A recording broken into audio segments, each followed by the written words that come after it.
વડોદરા ભાજપ શહેર પ્રમુખ સાથે ગુજરાત ફર્સ્ટે વાતચીત કરી હતી। શહેર ભાજપ પ્રમુખ જયપ્રકાશ સોની સાથે ખાસ વાતચીત કરવામાં આવી ત્યારે જયપ્રકાશ સોનીએ કહ્યું કે વડોદરામાં ભાજપનું જ આખું બોર્ડ બનશે।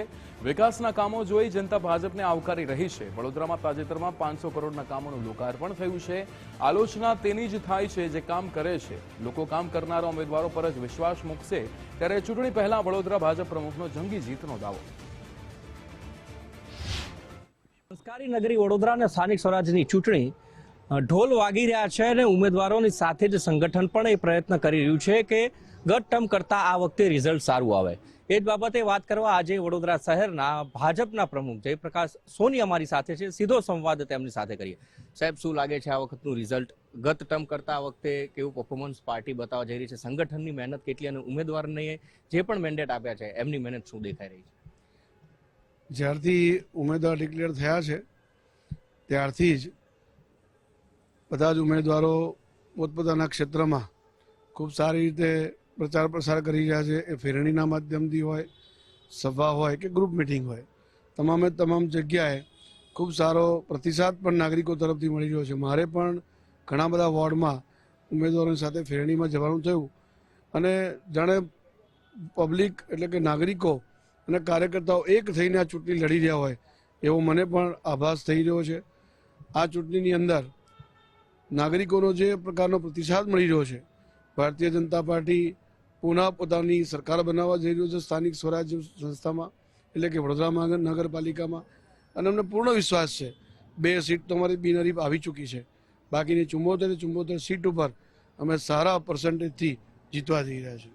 ગઈ ટર્મમાં લગભગ 6 થી 7 જેટલી બેઠકો છે તેમાં કોંગ્રેસ હતી। આ વખતે એવો દાવો કરી રહ્યા છે કે અમે 20 થી વધારે બેઠકો લઈને આવીશું અને ભારતીય જનતા પાર્ટીની જે પણ સીટ છે એમાં અમે તોડીશું એને।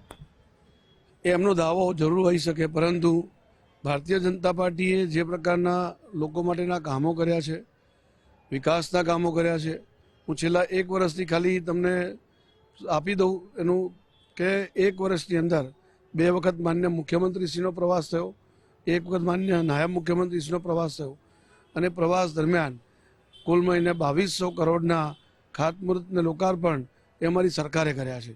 આ બધા જ કામો જે લોકાર્પણ થઈ ચૂક્યા છે એ લોકોના ઉપયોગમાં, લોકોની સુખ સુવિધામાં વધારો કરવાનું છે અને જે ખાતમુહૂર્ત થયા છે કામો આવનારા દિવસોમાં જરૂરથી જે પણ સુખ સુવિધા લોકોના સૂચનથી અથવા નાગરિકોની ડિમાન્ડથી આવી છે એ સુખ સુવિધામાં વધારો થશે એ ચોક્કસ મને વિશ્વાસ છે। અને જે વિકાસના કામોની વાત, અમે રિપોર્ટ કાર્ડ લઈને જવાવાળી પાર્ટી છીએ।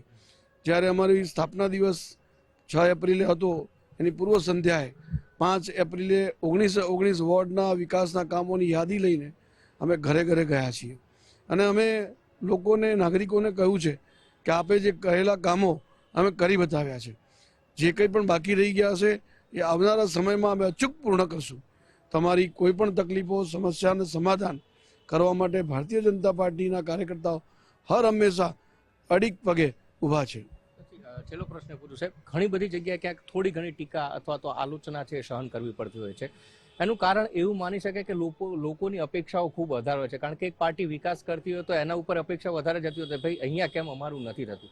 એ અપેક્ષાના આધારે આલોચના થઈ રહી છે કે ભાઈ ખરા અર્થમાં એવું લાગે છે કે ના, ક્યાંક કામ નથી થયા? આજે જ અમારા એક ઉમેદવારનો અનુભવ મારી સાથે અમને શેર કર્યો કે એક જગ્યાએ જ્યાં ફેરણીમાં ગયા તો ત્યાં એક સિનિયર સિટીઝન આવ્યા અને ઘણી બધી રજૂઆતો કરી। એમનો રજૂઆત કરવાનો હક છે, અમે અમારા કાર્યકર્તાઓને પણ સમજાવેલું છે। જેન્યુઅન જે પણ રજૂઆતો છે એ રજૂઆતો આપણે સાંભળવાની છે, લખવાની છે અને જ્યારે બોર્ડ બને છે ત્યારે પ્રથમ એ કામ પૂર્ણ કરવાનું છે। અને એ રજૂઆતો કર્યા બાદ થોડી વાર પછી કાકાએ એવું સામેથી કીધું કે ભાજપને જ અમે મત આપવાના છીએ, કમળને જ મત આપવાના છીએ। પછી અમારા કાર્યકર્તાએ પૂછ્યું તો કાકા આટલી બધી રજૂઆતો? કે રજૂઆતો તો ભાઈ જે કરી શકે એને જ કહેવાય ને। તમે આટલા કામો કરો છો, અમે દેખી રહ્યા છીએ કે કામો થઈ પણ રહ્યા છે, તો જે કામ કરી શકતો હોય, જેની ક્ષમતા છે એને જ અમે રજૂઆત કરીએ।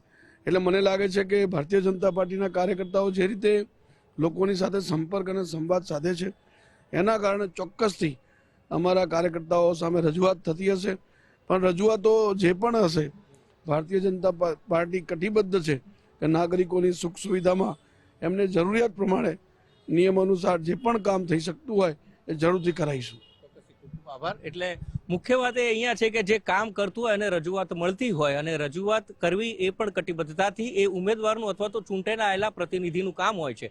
એટલે જ ક્યાંક આલોચનાનો સામનો પણ કરવો પડતો હોય છે. પરંતુ આ આવનારી જે ચૂંટણી છે, જે 26 તારીખે મતદાન થવા જઈ રહ્યું છે, ત્યારબાદ મતગણતરી થશે એવો આશાવાદ શહેર પ્રમુખ વડોદરાના વ્યક્ત કરવામાં આવ્યો છે કે ગત ટર્મ કરતાં પણ વધારે બહુમતીથી ભારતીય જનતા પાર્ટી ફરીથી મહાનગરપાલિકામાં પોતાની બોડી બનાવશે. નમસ્કાર.